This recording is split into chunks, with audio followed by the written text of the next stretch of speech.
Bueno, la idea con esta tarea es, básicamente, es como una preparación para el primer proyecto del curso.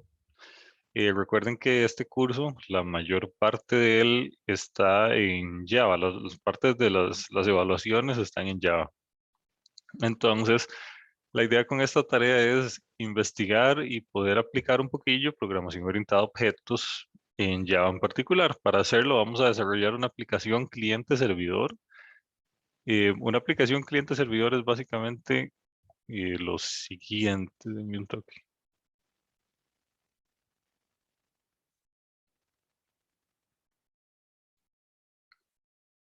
Supongamos que tenemos aquí un servidor y aquí tenemos clientes.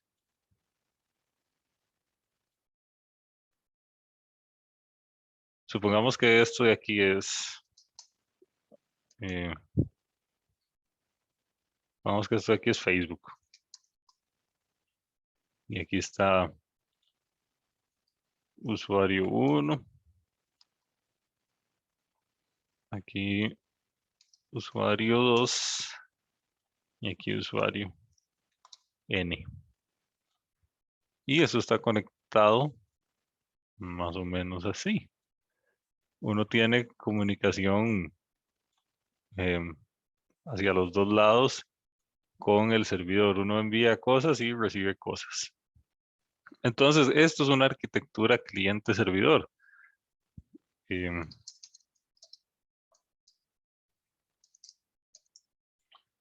Porque tenemos un servidor y tenemos diferentes clientes que se conectan a ese servidor y hacen solicitudes y hacen cosas. Entonces, lo que tenemos que hacer en esta tarea es algo parecido. Solo que solo vamos a tener dos usuarios y ya, eso es todo, solo vamos a tener dos usuarios, no vamos a tener N. Esto es un cliente, una arquitectura cliente-servidor, entonces su programilla debería de verse más o menos así. Y vamos a utilizar también herramientas para la documentación interna y el manejo de versiones de código. El manejo de versiones de código es GitHub, básicamente. Dice, se debe desarrollar una aplicación en Java que implemente un servicio sencillo de chat. La aplicación de chat se debe ejecutar 2 veces en la misma computadora. Entonces vamos a tener dos clientes. Al enviar un mensaje, se debe enviar un valor correspondiente al valor de un producto. O sea, el mensaje debe contener un entero. Debe contener el peso del producto, que es otro entero, y el porcentaje correspondiente a impuestos, que es otro entero. Entonces, básicamente se mandan 3 enteros. Al recibir el mensaje en la otra aplicación, debe leer la información, calcular el monto y responder a la aplicación que envió el mensaje con el monto calculado. Y el monto se calcula de esta forma. Recuerden que recibimos 3 enteros. Es valor del producto por porcentaje de impuestos. eh, Esto multiplicado y dividido entre 100 más peso del producto por 0.15. Ahora, ¿para qué nos sirve esto? Pues no sé, pero es simplemente ahí, hagan esos cálculos tal cual vienen en esa fórmula, aunque de entrada lo que dé no sirva de nada. Eso no Profe, importa. ahí solo el porcentaje se divide entre 100, ¿verdad? En realidad son los dos, sí, bueno, es lo mismo. Es una multiplicación con una división, entonces el 100 queda dividiendo abajo a ambas cosas. Pero sí, es el porcentaje dividido entre 100. Em, entonces, esto va a dar un número cualquiera, va a dar un número flotante porque aquí hay una división. Esto va a dar un numerillo cualquiera. ¿Qué significa ese número? No importa. Lo que es importante es que ustedes calculen el valor de retorno acorde a esta fórmula. Y ya eso es todo. Y retornan eso y se lo mandan al que les envió el mensaje. Dice, el envío de mensajes para solicitar, calcular el monto, puede enviarse en ambos sentidos. O sea, el cliente 1 puede enviarle al 2 y el 2 puede enviarle al 1. Y el otro tiene que hacer los cálculos y toda la cosa y responder. No es que los cálculos se hacen en una única dirección. Mm, Dice la aplicación debe utilizar una interfaz gráfica sencilla. Pueden utilizar lo que ustedes quieran, pero aquí se recomienda utilizar dos, JavaFX o Swing. Ahí si ustedes quieren utilizar otro, no hay problema. Dice que tiene que ser una interfaz gráfica sencilla. Aquí lo importante es la funcionalidad, no la interfaz. La interfaz es simplemente una herramienta para poder enviar los mensajes. Em, entonces, la única restricción es que no se hagan las cosas desde consola, sino que haya una interfaz ahí, una ventanilla y con algo para escribir y algo para enviar y ya eso es todo. Eso debería ser suficiente. Se debe utilizar GitHub para almacenar el código. Esto es obligatorio.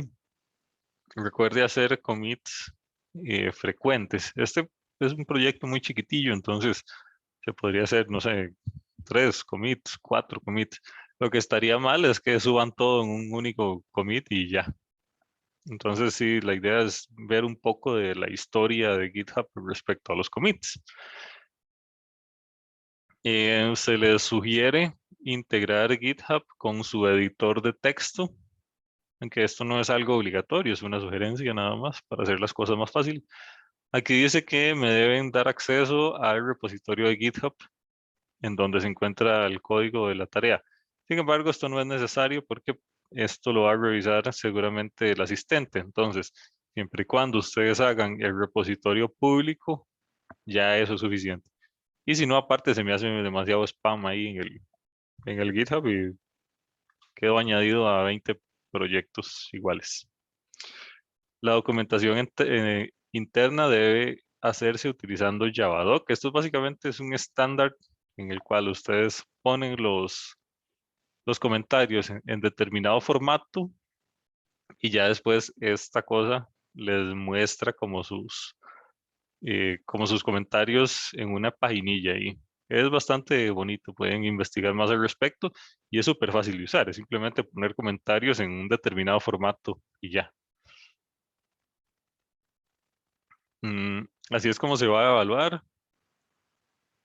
25% el uso de orientación a objetos y sockets que funcione vale 25%, la documentación interna vale 25% y el uso correcto de GitHub vale 25%. Y esto se entrega, si no me equivoco, el 28,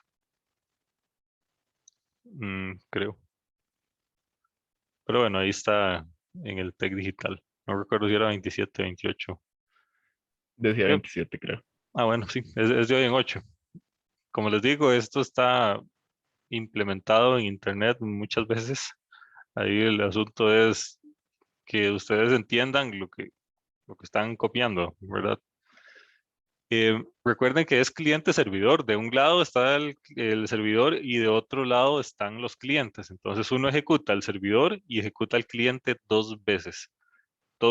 Ambas cosas, ambos chats tienen que verse en la misma computadora. La idea de esto es que haya un cliente por un lado y otro cliente en otra computadora por otro lado, pero como la tarea es individual, entonces ambos clientes tienen que estar en la misma computadora. También se han dado casos en semestres anteriores que los estudiantes hacen algo así. ¿Se acuerdan el dibujillo de cliente-servidor que les hice hace un rato? Bueno, hay algunos estudiantes que hacen algo como así, que aquí tienen un servidor que también es cliente y aquí tienen otro cliente. Entonces, eh, la comunicación es más o menos así. Lo ideal es como lo primero que les enseñé, que el servidor está por un lado y hay dos clientes. Aunque también hay otras implementaciones en las cuales el servidor puede funcionar como cliente al mismo tiempo. Es válido, sí, aunque lo ideal es lo otro, el, donde el servidor está aparte de los clientes. Pero algo así sería válido en caso de que ustedes lo vean también por ahí. Profe, pero cuando dice que el envío de mensajes puede ser en ambos sentidos, yo había entendido como que tanto el cliente le puede decir al servidor como el servidor al cliente, no había entendido como que era entre clientes. O sea, no entiendo cómo entre clientes se pueden solicitar un monto si el que hace el cálculo creo que es el servidor. Bueno, así lo había entendido yo. No Ujú. sé. De hecho, esa es una muy buena pregunta. Déjame hacer un dibujito de nuevo. Ujú. Bueno, vamos a volver a nuestro esquema original, a nuestro diagrama original. Tenemos aquí el servidor, tenemos aquí los clientes.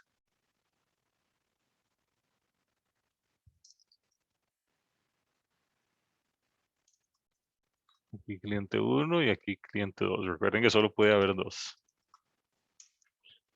Y habíamos dicho que esto tenía una comunicación más o menos así.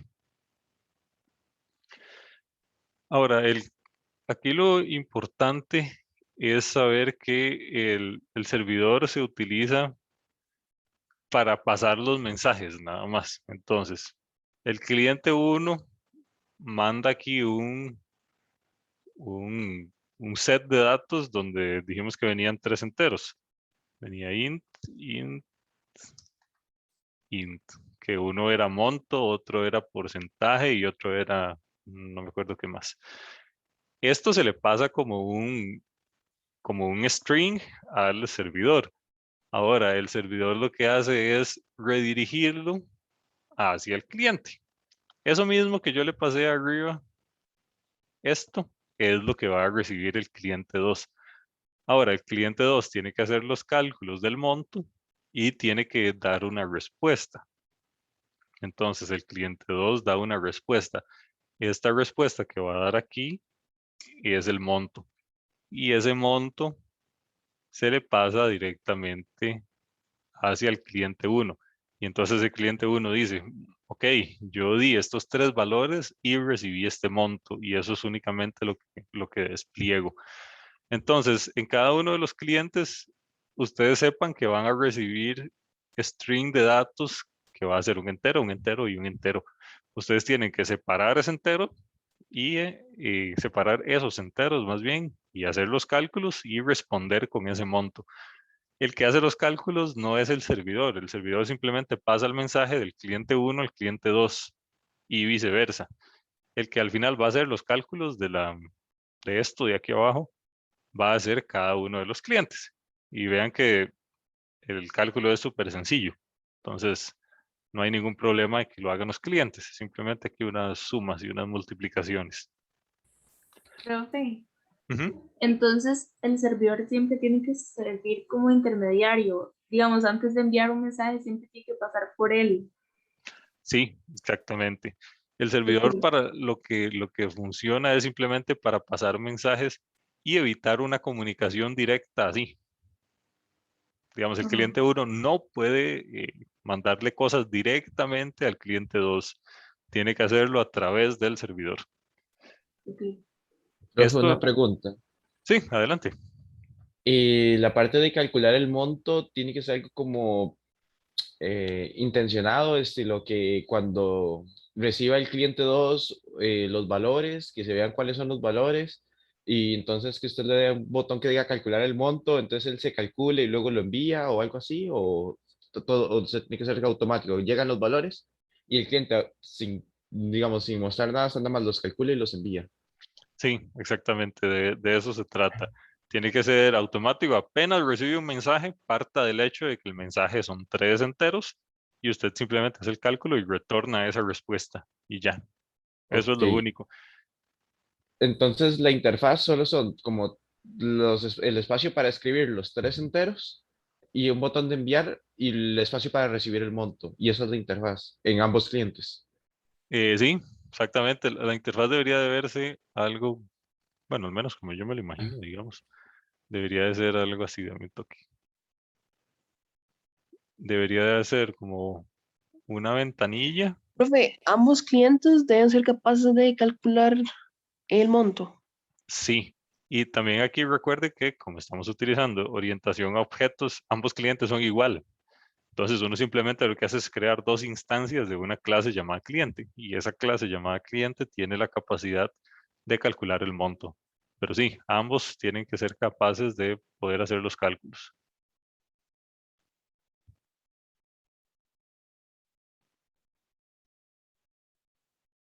digamos, normalmente cuando hay algo de envío de mensajes por sockets, funciona, bueno, se ve más o menos como así. Como que aquí usted escriba lo que va a enviar. Entonces aquí se pone int, int, int. Aquí hay un botoncito de enviar y aquí uno imprime la respuesta. Entonces ahí va a venir un monto, digamos. Y ya, eso es todo lo que hace. Ahora, usted puede enviar varias veces diferentes enteros y les debería de retornar diferentes montos. Eso sí, no es que simplemente funciona para un único set de datos. El servicio queda vivo en caso de que usted quiera enviar para un lado y quiera enviar para el otro y así. Y en el cliente, este supongamos que es la interfaz del cliente 1.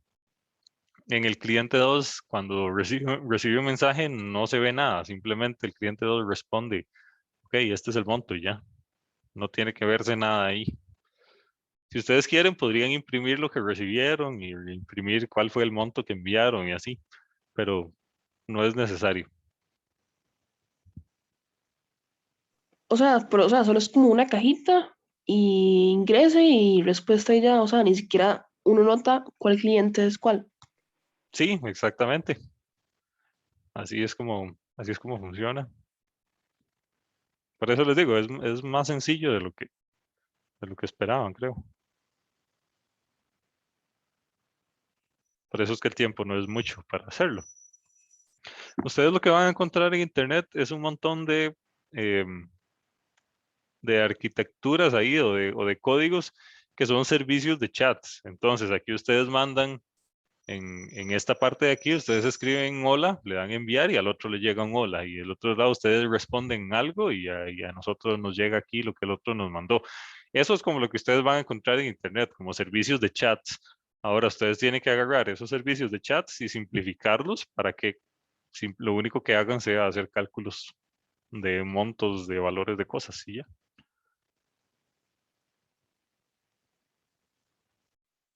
¿Ok? ¿Alguna duda adicional? Profe, ¿qué hay que poner en la documentación externa? No existe documentación externa, solo interna. Bueno, ¿a qué se refiere con la interna? ¿A los commits? No a los comentarios del código. Eso es documentación Ah, interna. ok, ok. Por eso es que tienen que estar en Javadoc. Ok. Sí, Profe, exactamente. Ujú. bueno, no sé si eso lo especifica en este formato de Java, pero deben ir, digamos, como en inglés o español o a gusto de uno. Realmente, bueno, Javadoc le va a funcionar para cualquier idioma. En este caso es libre. Si ustedes lo quieren hacer el código en español o en inglés o combinación de comentarios en un idioma y código en otro, no es ningún problema, ahí es libre. Háganlo en lo que ustedes se sientan más cómodos. Probablemente en los proyectos va a haber algún porcentaje extra porque lo hagan en inglés, pero en este caso no.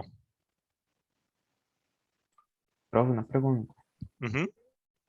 La documentación interna, como usted dice, que es en Java, eso es solo un formato. O sea, al final los comentarios siempre quedan en el código, ¿no? Sí, exactamente. De hecho, bueno, déjenme buscar aquí un ejemplillo de cómo funciona Javadoc.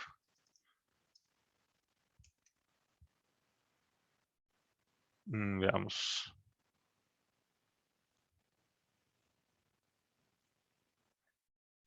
Así es como se ve más o menos el formato de comentarios de Javadoc.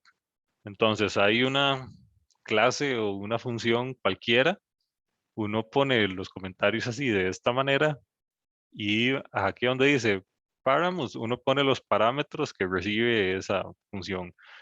Aquí donde dice through, uno pone las excepciones que levanta y así, pero hay cosas que no aplican. Vamos a buscar otro. Por cierto, cuando uno ya ve el Javadoc como queda, lo que hace es que se genera un HTML que uno puede ver en el navegador. Entonces uno puede ver todas las clases que tiene, todas las cosas que recibe, cada uno de los métodos y así. De eso es de lo que se trata. Pueden investigar un poquillo más al respecto, es bastante interesante. Vean, este es un ejemplo de un comentario en Javadoc. Vea que tiene todo esto de arriba. Son cosas como explicando qué es lo que hace la función o el método. Aquí tiene una etiqueta para el autor, para la versión y cosas como releases o algo así. Profe, pero eso es HTML prácticamente. Uno en el código lo que pone son comentarios y eso se parsea, digamos, a través de Javadoc a un HTML, pero no es que uno modifica el HTML, uno solo escribe comentarios en el código.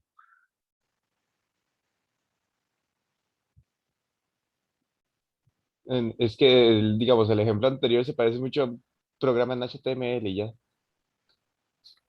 Em, digamos, cuando usted escribe comentarios en el código, Javadoc parsea eso y se le abre una paginilla, así que es un HTML. Pero uno en el código de Java, uno lo que escribe son comentarios comunes y corrientes con determinado formato, eso sí, como este, vea que tiene como identificadores que dice qué es lo que uno va a poner.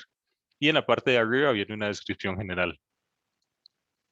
Entonces no es gran cosa lo que hay que hacer, sino poner comentarios con un formato particular.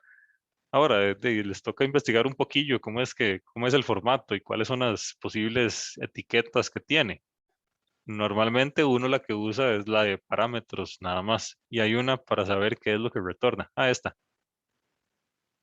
Las dos importantes son parámetros, o sea, qué es lo que recibe, y la salida, que qué es lo que retorna. Entonces, con estas dos son suficientes. Y una descripción general en la parte de arriba y ya. Si ustedes se aseguran de seguir este formatillo, cuando ejecuten el Javadoc, sepan que va a quedar bien y se les va a abrir una paginilla como esta donde ustedes pueden navegar por sus comentarios.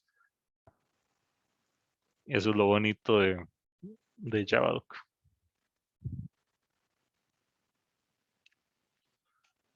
Ok, ¿alguna otra cosilla con esto?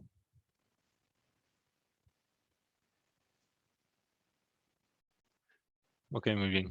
Bueno, entonces vamos a comenzar con la clase de hoy.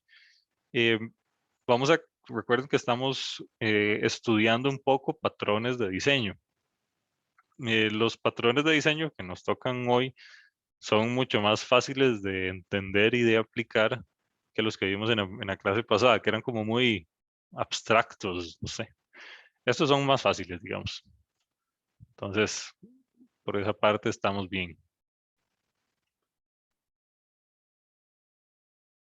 El primero que vamos a ver hoy es un patrón estructural. Recuerden que ya habíamos visto un patrón estructural que era el de fachada.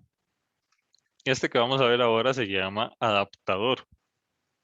¿Qué es lo que hace? Es pues, lo que uno piensa que hace.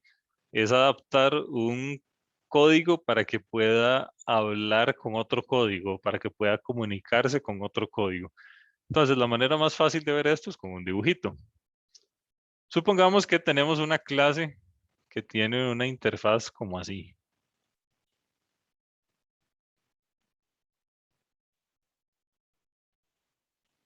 Esta de acá es la clase 1.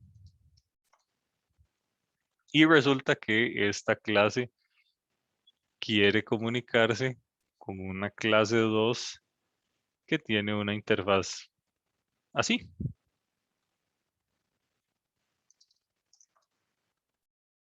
Pero veamos que aquí no puede haber una comunicación porque la interfaz entre una clase y la otra clase son incompatibles.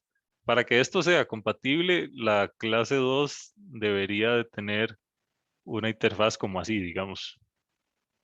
Imagínense que estamos armando un Lego. Para que pueda haber comunicación, la clase 2 tendría que tener una interfaz así, pero no la tiene. Entonces lo que hacemos es añadir una clase intermedia que simplemente maneje la interfaz entre una clase y la otra. Entonces hacemos una clase que tenga una interfaz de un lado con piquito y del otro lado plana. Esta es la clase adaptador. Y esto me adapta la interfaz de la clase 1 para que pueda comunicarse con la clase 2. Y eso es lo que hace este patrón de diseño. Es cuando tengo que pegar dos módulos de software que tienen interfaces diferentes. Entonces, lo único que hace la clase adaptador es convertir la interfaz de un tipo a otro tipo. Y ya. Y esto funciona no solamente para clases, funciona para cualquier código o módulo que uno tenga. Estamos partiendo del hecho de que la clase 1 y la clase 2 son muy complejas.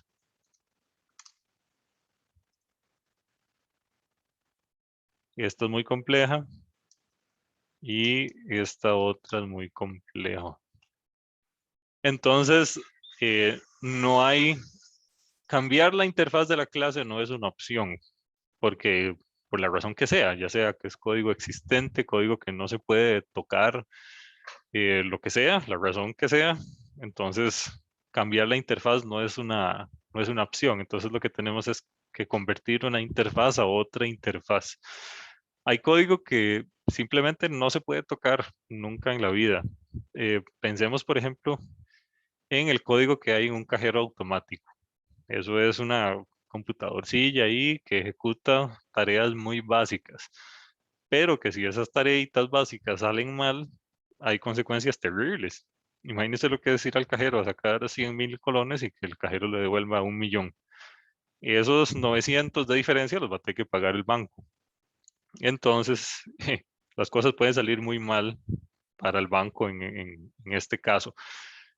Entonces, hay código que simplemente no se puede tocar o no se puede modificar sin pasar por un proceso súper riguroso, de que sea seguro, de que funcione bien, etcétera.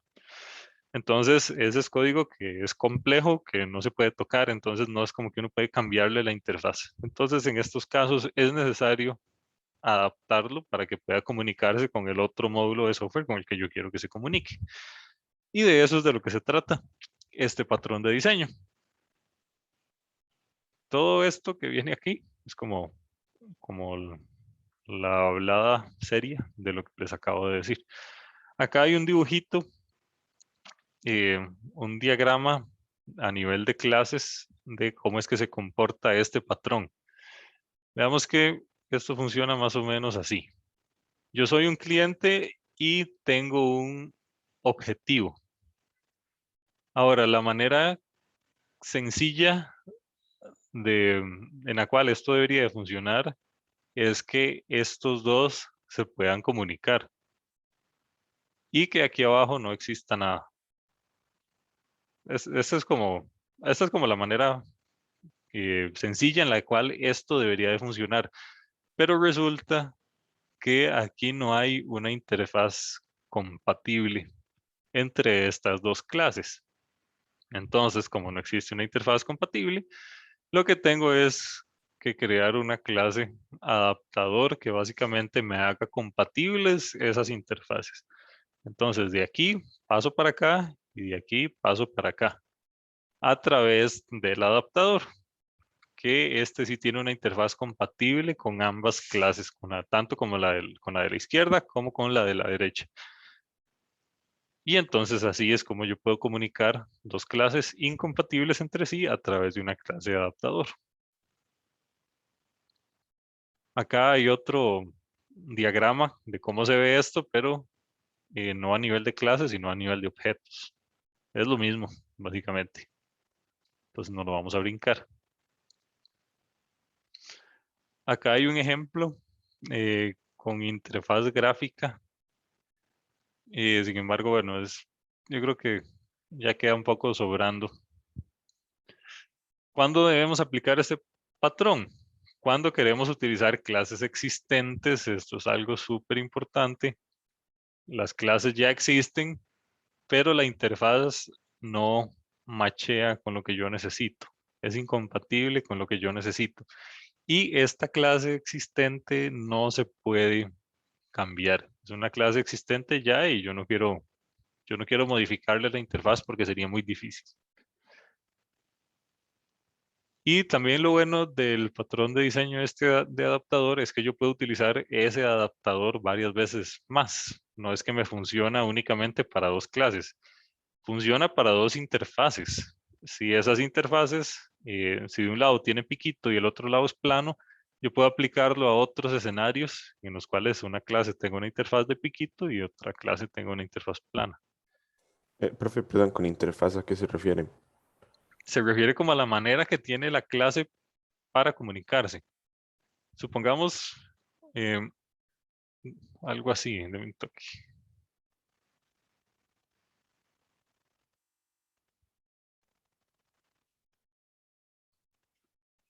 Mm, sí, la interfaz es como lo que la clase recibe y lo que devuelve.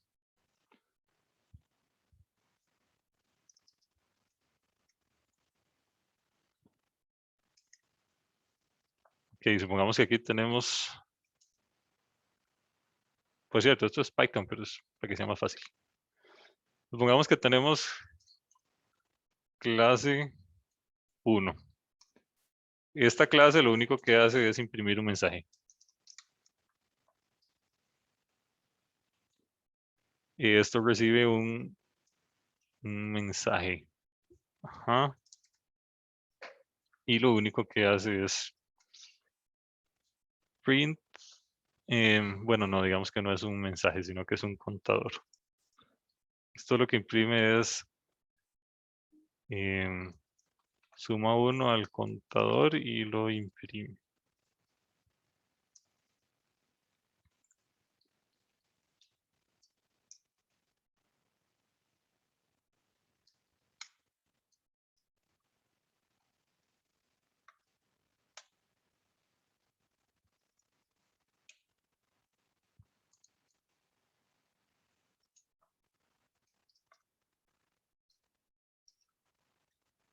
Ok, entonces tenemos una clase 1 que lo que hace es incrementa el contador y lo imprime.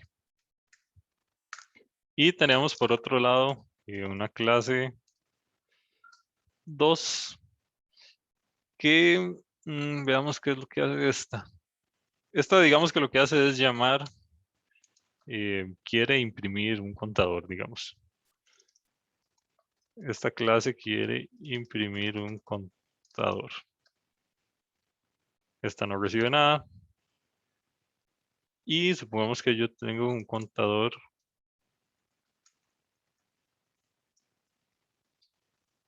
a imprimir que es igual a 1, pero en string. Veamos. ¿Cuál es la interfaz de esta clase? La de la 1, o sea, ¿qué es lo que recibe? Recibe un contador y este contador debe ser entero porque aquí estoy haciendo una suma. Aquí estoy haciendo una suma, entonces yo espero que el tipo de dato este sea entero. Pero resulta que esta otra clase lo único que sabe son strings, no sabe nada de enteros. Esta clase solo maneja strings. Entonces, si yo intento llamar a clase 1 acá con este contador, no se llama contador a imprimir. Si yo llamo a esto acá, me va a dar un error porque esto es un string y esto espera un entero. Entonces, aquí tenemos un problema de compatibilidad de interfaces. De hecho, vean lo que pasa. Clase 2, si yo la ejecuto,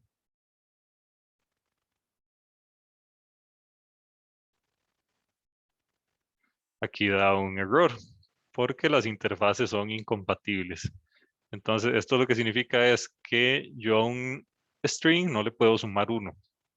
Entonces, ¿qué es lo que hacemos en este caso? Tenemos que crear una clase adaptador que lo único que va a hacer es convertir de string a entero y ya. Esto recibe algo y lo que va a hacer es retornar el entero de algo.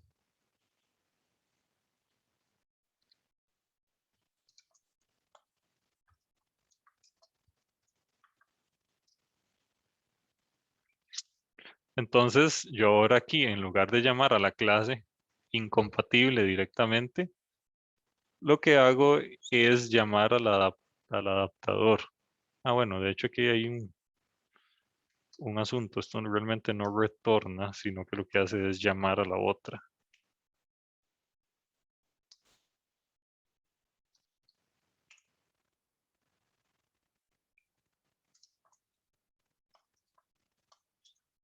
Entonces ahora, en lugar de yo llamar a esta clase, lo que hago es llamar al adaptador. Y ya aquí todo debería de funcionar. Ujú. Ven que ahora dice el contador es 2, o sea, sí puedo hacer los cálculos porque tuve un adaptador que me convirtió de un tipo de interfaz a otro tipo de interfaz. A eso es a lo que nos referimos con interfaz, o sea, qué es lo que recibe la clase y qué es lo que retorna. Ok, ya quedó mejor. Ok, sí. Gracias, profe. Ok, bueno, un gusto.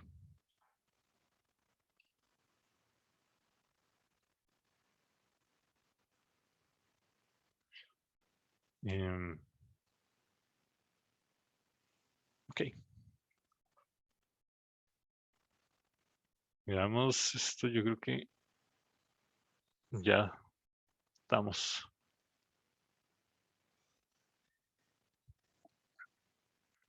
Mm, ok, bueno, estos son los patrones de comportamiento. Ah, no, mentira, queda este, que es el último que vamos a ver en este curso de patrones de comportamiento que se llama observador o observer. Esto se utiliza cuando yo quiero básicamente monitorear un determinado fenómeno y notificar a alguien de que ese fenómeno está cambiando. Ahora, supongamos que estamos haciendo algo como así.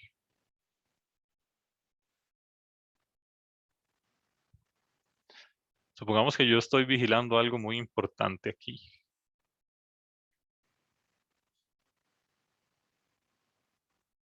Supongamos que esto que estoy vigilando es una planta nuclear. Bueno, en Costa Rica no hay, pero supongamos que sí hay. Y supongamos que yo tengo varios interesados en saber cuándo una planta nuclear está cambiando su estado por las consecuencias que pueda tener. Entonces, yo por aquí tengo a alguien que monitorea. Por aquí tengo a alguien más.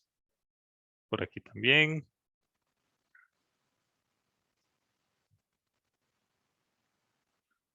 Por aquí.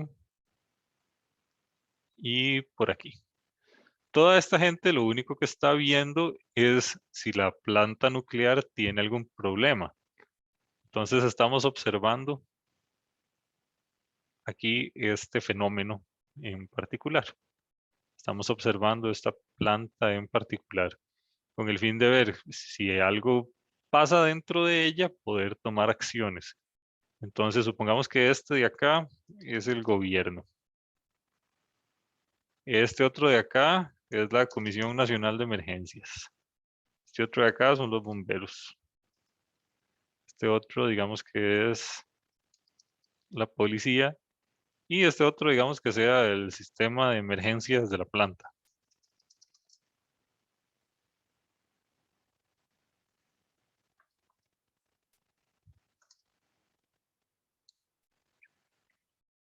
Ok. Entonces la idea es ver que mientras la plantita esté bien, todos estos están siendo notificados de que todo está bien. Pero si la planta está mal, entonces ya no todos van a estar bien. Bueno, la notificación no va a ser positiva, sino que va a ser negativa. Entonces va a decir, ok, algo está pasando, con el fin de que cada uno de estos actores pueda tomar alguna acción. Por ejemplo, aquí el más importante es este, que es y vaya, revise a ver qué pasó, a ver si se puede arreglar. Si no, los bomberos también tienen que estar enterados, la policía tiene que estar enterados, porque si esto explota o algo le pasa, digamos, las consecuencias son muy graves. Entonces, así es como funciona un patrón observador. Tenemos diferentes actores que están interesados en monitorear un determinado fenómeno. ¿Por qué están interesados? Bueno, porque necesitan tomar una acción dependiendo del estado del fenómeno del cual estén observando. Ok.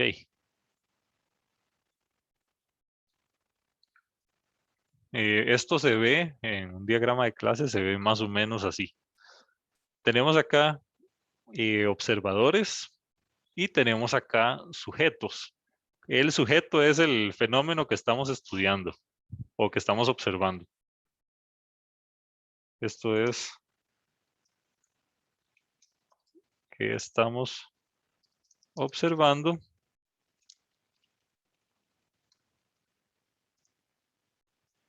Y este otro es quién está observando.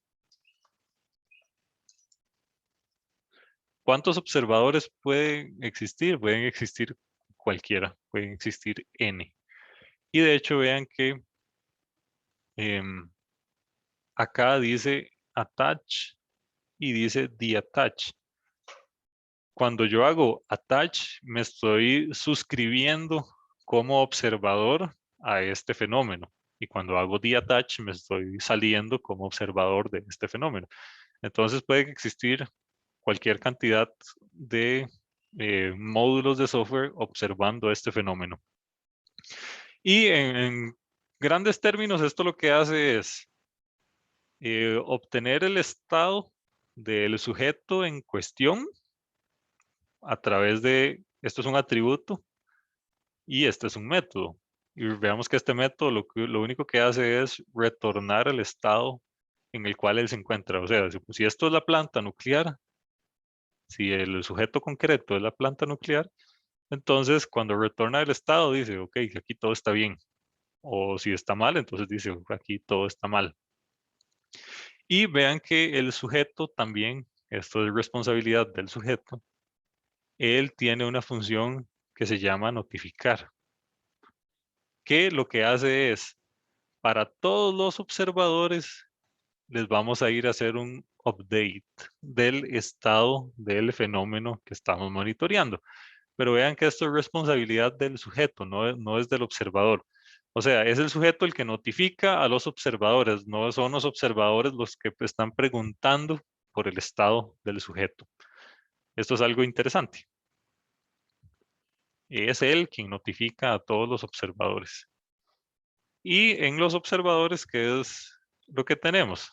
Tenemos un método update, que de hecho es este mismo que se utilizó para notificarlos.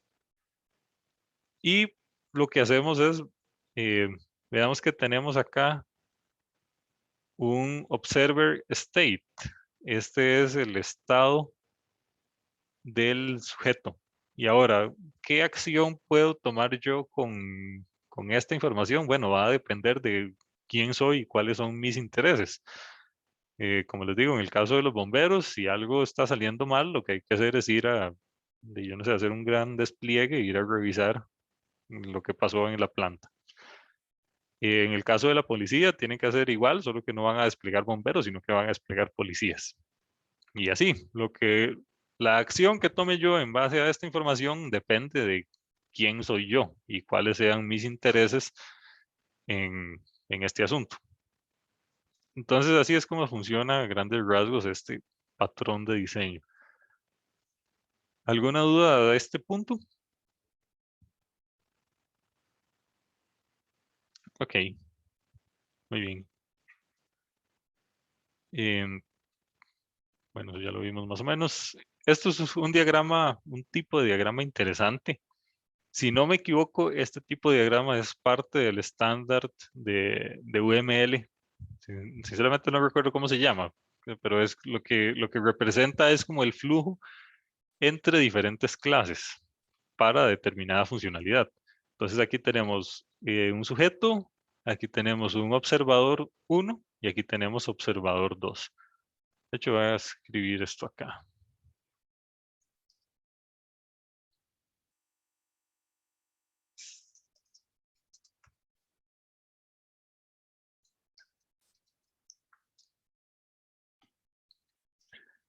Ok, entonces esto funciona, es una línea de tiempo. Entonces, al inicio de los tiempos, el observador le setea un estado al sujeto. Entonces, digamos que aquí él le dice, todo bien. Ese es el estado inicial. Empezamos con que todo bien. Después, si algo cambia, notificamos a todos los observadores y les mandamos un update. Entonces, en este mensaje de aquí, lo que decimos es que algo pasó.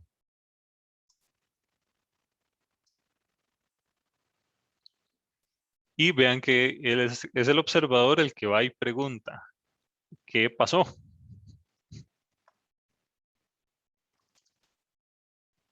Y este responde que de aquí algo responderá, como que todo salió mal, como que todo mal. Y hace lo mismo, hace el mismo proceso, ya no para el observador 1, sino para el observador 2. Le dice, algo pasó. Y este va y pregunta, ¿qué pasó? Y este responderá algo, como que algo, el estado cambió. Y así es como así es más o menos como funciona. Yo puedo tener diferentes observadores aquí a la derecha, en este caso solo hay 2. Si hubieran 3, entonces este proceso de aquí se repite abajo para el observador 3 y así sucesivamente. Este es un tipo de diagrama interesante. Acá hay un ejemplo en código, pero yo creo que no es necesario en este caso. ¿Cuándo se utiliza? Cuando hay un interés de un módulo de software en conocer el estado de otro módulo de software. ¿Cuál es ese interés? Bueno, depende de qué sea lo que estoy monitoreando. Y también esto se utiliza cuando un cambio en un objeto requiere cambiar otros objetos que dependen de él.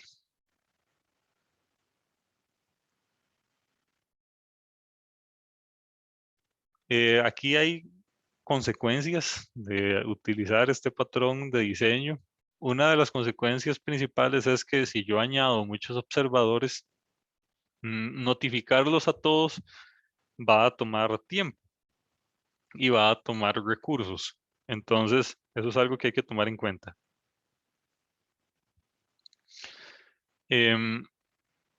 También es complicado para los observadores saber qué fue lo que cambió.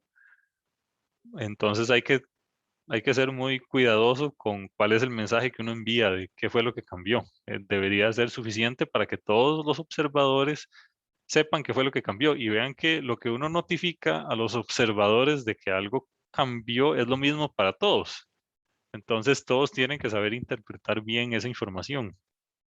Puede que para uno sea suficiente esa información, puede que para otros no tanto. Entonces hay que ser muy cuidadoso con lo que uno envía en el mensaje, porque tiene que ser información coherente para todos. Y bueno, ¿por qué necesitamos patrones de diseño? Porque es una buena práctica de programación, son soluciones conocidas que podemos tener la certeza de que funcionan y son buenas prácticas de programación y me hacen el proceso de diseño y de funcionamiento más sencillo. Ahora, para finalizar, hay un patrón de arquitectura que es súper interesante y es importante que ustedes sepan que existe, que es un patrón que se llama modelo vista controlador. Este es el nombre, son 3 palabras pegadas. Modelo vista controlador. O también se abrevia como MVC en inglés. Es la M, la V y la C. Este es un patrón de diseño de arquitectura. Es el único que vamos a ver en la parte de arquitectura. Recuerden que vimos creacionales, de comportamiento y de arquitectura. Este es el único que vamos a ver de arquitectura.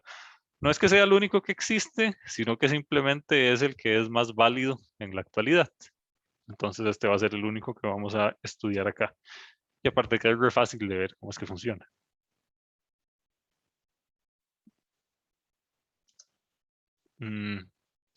Bueno, ¿qué es la arquitectura de un sistema? Esto es algo importante.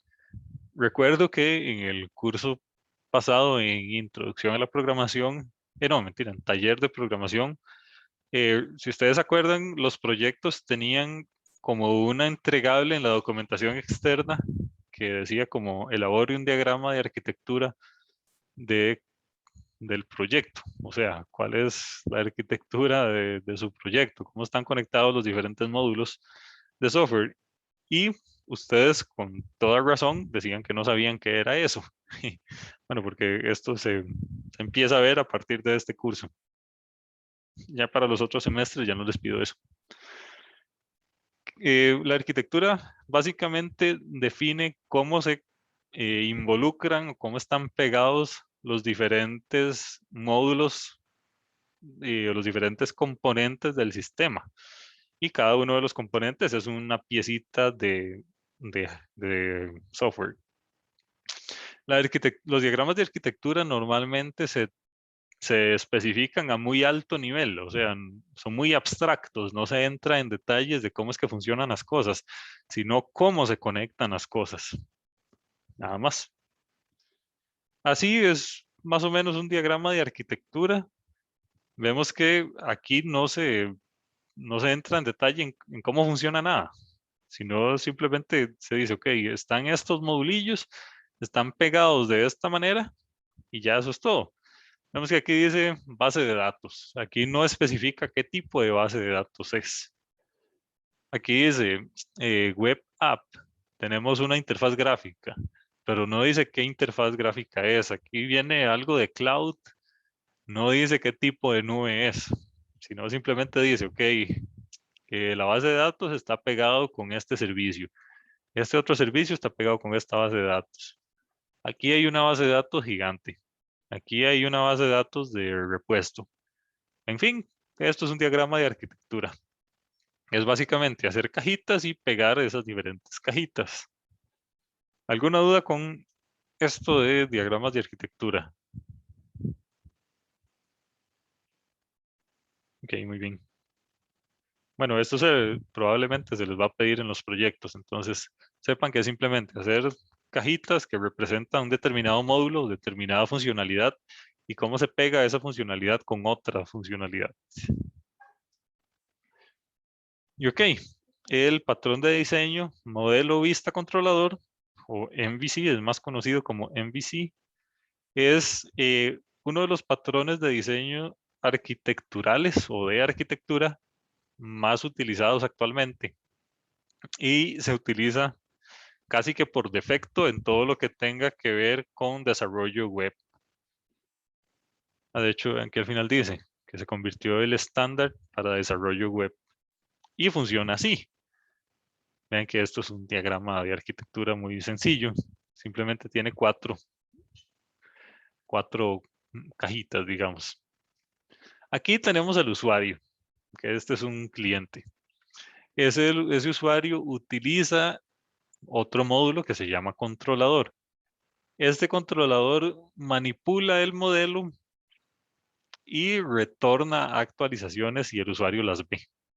Entonces, supongamos que yo le estoy dando like a una foto en Facebook. Supongamos que esto es Facebook.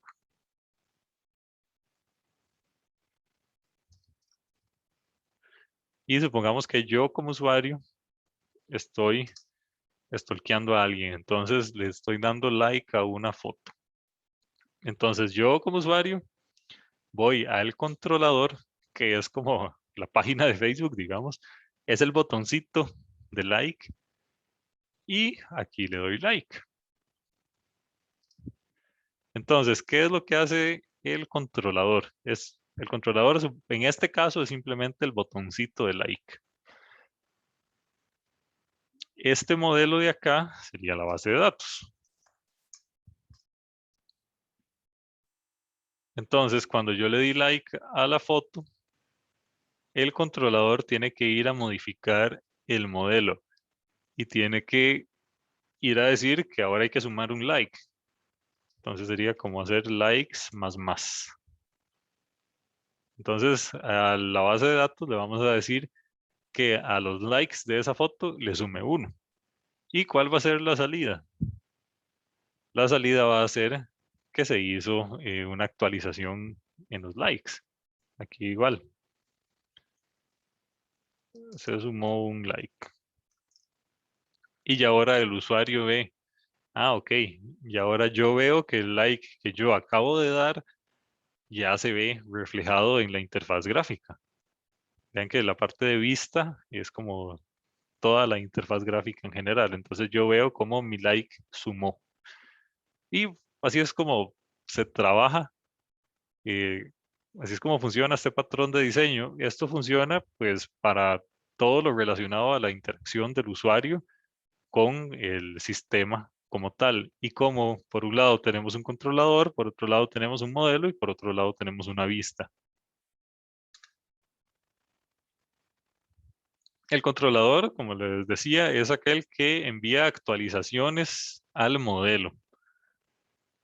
Y también contiene como la lógica de la aplicación. O sea, aquí está como la parte complicada de la aplicación. Está en este módulo llamado controlador. Es como el que tiene la lógica de qué hacer con cada cosa. El modelo normalmente es una base de datos donde se guarda la información. Entonces, cuando ocurre un cambio, el controlador debe actualizar el modelo. Vean que el modelo no se actualiza solo, sino que se actualiza por una orden del controlador. El controlador le dice, modelo, actualícese. Y la vista es simplemente todo lo que se ve con los ojitos. Es como el controlador representa una vista al usuario. Por ejemplo, un HTML es una interfaz de usuario, es una vista de usuario. Y eso es todo lo relacionado a MVC. Y eso es todo lo relacionado a patrones de diseño. Entonces, ¿alguna duda con este tema o algún comentario o algo?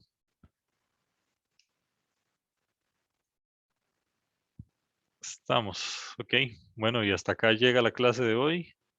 Muchas gracias por su asistencia y que tengan un bonito día. Recuerden que el siguiente miércoles tenemos quiz. Y de hoy en 8 se entrega la tarea esta del chat. Y bueno, eso es todo de mi parte. Muchas gracias. Bueno, profe.